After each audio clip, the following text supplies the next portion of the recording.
Республиканың төбәк юлларында шықырларны тигізлеуге кіріштілер. Бұйыл 300 000 квадрат метр юлны тәртіпке кетерге жиналар. Ішлеріні оңышлы башқарып шығуға 40-тан артық асфальт-бетон заводы жәліп етілген. Башқаланың Салмычы бистесінде де юлларны циклендірелер. Бывает и по 3 часа стою, и больше бывает. Такой момент до города, да? Бистәдә яшәүчеләрнең түземлеге соңгы чиккә җиткән иде. Бездә Салмычы бистәсендәге юллар проблемасы турында сюжетлар әзерләп тапшырдык. Үзәк юлдан транспорт күп йөри, бөкеләр хасил була. Өстәвенә юлда күп чокырлар барлыкка килгән. Это просто кошмар.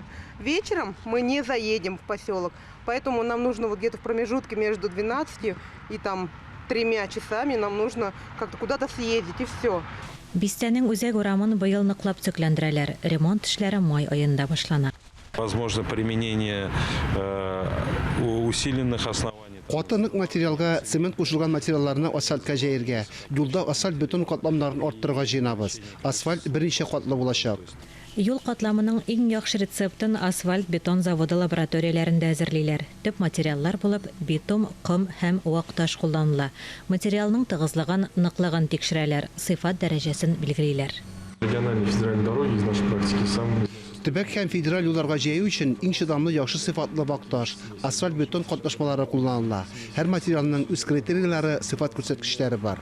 Рецептлар төрле, чокырларны ремонтлауда салкын һәм кайнар асфальт-бетон катнашмалары кулланыла.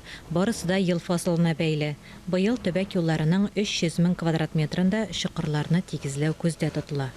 Гөлназ Ибрахимова, Фируза Насырова, Александр Решоткин, Татарстан яңалыклары.